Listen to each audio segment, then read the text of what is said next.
Assalamualaikum semuanya. Sebuah kasus yang mengerikan sempat menggemparkan media sosial pada tahun 2021 yang lalu. Kasus tersebut terjadi kepada seorang wanita yang berparas cantik yang berprofesi sebagai pemuas nafsu birahi para lelaki. Wanita tersebut ditemukan dalam keadaan yang mengenaskan dengan tidak mengenakan busana dan sedang dalam posisi menungging di dalam kamar kosnya sendiri. Diketahui perempuan yang menjadi korban kekejaman itu bernama Dwi Farika Lestari yang berasal dari Subang, Jawa Barat dan berusia sekitar 24 tahun.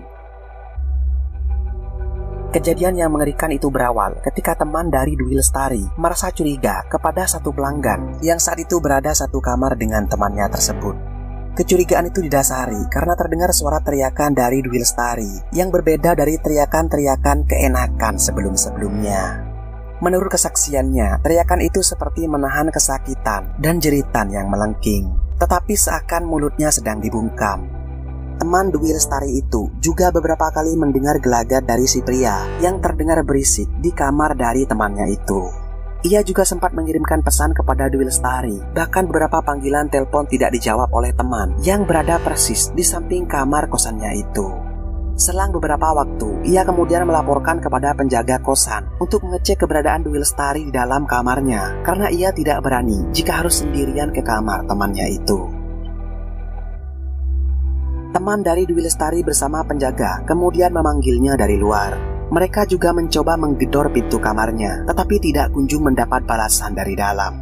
Selanjutnya penjaga kosan itu kemudian mendobrak pintu dari kamar Dwi Lestari. Dan betapa terkejutnya mereka. Di dalam kamar Dwi Lestari sudah dipenuhi sirup merah yang mengalir di sepanjang lantai kamar tersebut. Mereka juga melihat keadaan Dwi Lestari yang sudah dalam keadaan yang mengenaskan. Leher dari Dwi Lestari tergorok hingga hampir putus. Dan terdapat juga beberapa luka yang ada di beberapa bagian tubuhnya. Melihat kejadian yang mengerikan itu, mereka selanjutnya melaporkan hal tersebut ke pihak instansi terdekat. Dan sekitar kurang lebih 1 jam kemudian, pihak terkait akhirnya datang ke lokasi kejadian. Mereka kemudian mengamankan tempat itu dan membawa tubuh dari Dwi Lestari untuk selanjutnya dilakukan penyelidikan lebih lanjut.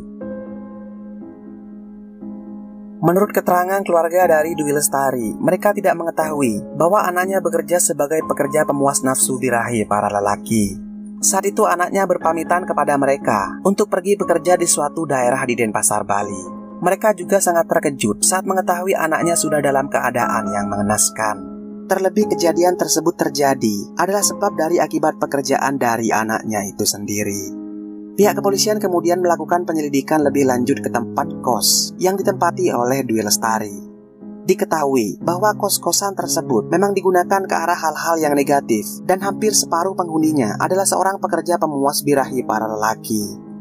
Setelah melakukan penyelidikan lebih mendalam, pihak terkait akhirnya menemukan sisi terang atas kasus kejadian itu dari sebuah rekaman CCTV di kosan yang berlantai 2 tersebut. Terdapat satu orang yang diduga adalah pelaku yang sedang menaiki tangga dan menggunakan pakaian dan helm seperti abang-abang ojek online. Pihak kepolisian kemudian melakukan pengejaran terhadap terduga pelaku tersebut. Sekitar 1 bulan kemudian, kasus yang terjadi pada Dwi Lestari akhirnya berada pada puncaknya. Seorang pria yang sudah beristri ditangkap di sebuah daerah yang jauh dari tempat kejadian. Pria itu ditangkap di tempat persembunyiannya di daerah Jawa Tengah, di rumah dari istri pelaku. Pelaku selanjutnya dibawa oleh pihak terkait ke kantor kepolisian di daerah Denpasar. Di sana pelaku kemudian diinterogasi atas kasus kekejaman dan kesadisan yang telah ia lakukan terhadap seorang perempuan yang berstatus sebagai seorang janda tersebut. Keterangan dari pelaku awalnya bertele-tele dan tidak langsung ke titik jawaban. Namun pelaku malah mengakui bahwa dirinya hilaf dan tidak sengaja sudah melakukan pembunuhan terhadap korban. Pelaku merasa bahwa korban saat itu tidak menepati janjinya saat bertransaksi di sebuah aplikasi micet soal berhubungan badan dengan beberapa gaya. Namun keterangan dari pelaku tidak langsung dipercayai oleh pihak terkait. Mereka selanjutnya menekan pelaku untuk berterus terang atas motif yang sebenarnya terjadi. Terlebih pada kasus itu terdapat senjata tajam, yaitu pisau kerambit. Polisi menanyakan perihal senjata tajam itu kepada pelaku karena korban tidak mungkin memiliki senjata tajam di dalam kamarnya. Setelah melakukan serangkaian interogasi yang lebih mendalam, pihak kepolisian akhirnya menemukan motif sementara dari kasus yang mengerikan itu Dan dari keterangan pria yang sudah beristri tersebut, dirinya mengakui bahwa sudah membunuh Dwi Lestari karena didasari ingin mengambil beberapa barang kepemilikan dari korban. Barang-barang dari korban tersebut sudah ia jual saat pelariannya dari tempat kejadian itu. Uang hasil penjualan itu kemudian diberikan kepada istri dan anaknya, dan sebagiannya lagi dirinya pergunakan untuk berfoya-foya dengan wanita lain.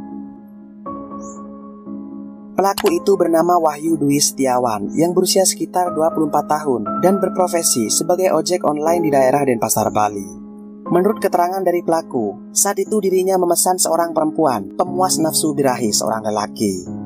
Ia berkomunikasi pertama kali dengan Dwi Lestari di sebuah aplikasi micet.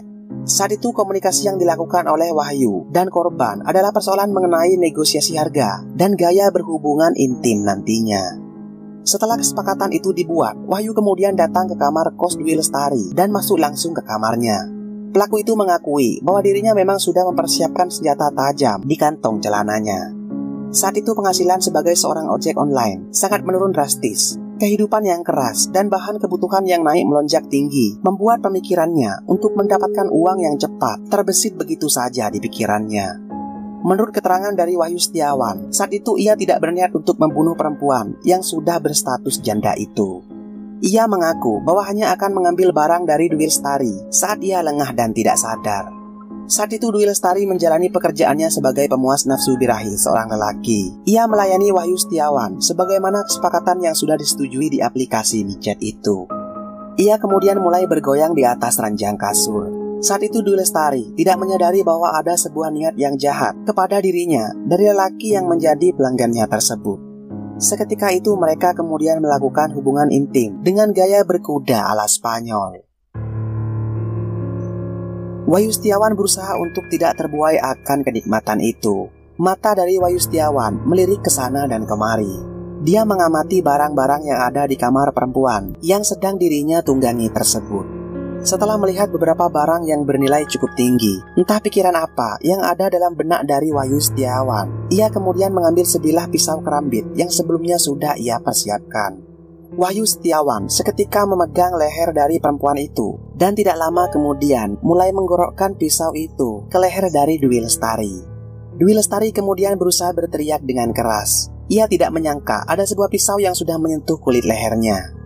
Saat itu Dwi Lestari mencoba untuk melakukan perlawanan. Namun pisau kerambit yang tajam tersebut seketika membuat urat dari lehernya sudah terputus. Dwi Lestari seketika itu sudah sulit untuk bernapas. Rasa sakit yang amat menyakitkan tersebut membuatnya harus tewas di tangan seorang lelaki yang baru dirinya kenal. Melihat Dwi Lestari sudah tidak berdaya, Wahyu Setiawan kemudian membiarkan perempuan itu tergolek dengan posisi sedang menungging. Sirup merah mengucur deras di lantai kosan itu. Wahyu Setiawan dengan cepat bergegas memakai baju dan mengambil beberapa barang milik Dwi Lestari. Saat itu dirinya kemudian keluar dari kosan itu dan mengunci pintu kamar meninggalkan Dwi Lestari yang sudah dalam kondisi yang mengenaskan. Beberapa hari selanjutnya, Wahyu Setiawan merasa tidak tenang dengan tindakan sadis yang sudah dirinya lakukan terhadap perempuan itu. Maka ia selanjutnya memutuskan untuk kabur ke sebuah daerah di Jawa Tengah, yaitu tempat tinggal dari istri dan anaknya. Di dalam persidangannya, Wahyu Setiawan kemudian divonis 20 tahun kurungan penjara.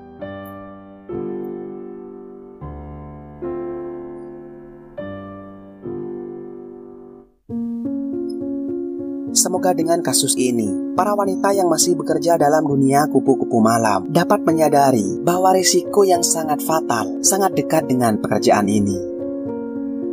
Terima kasih sudah menonton.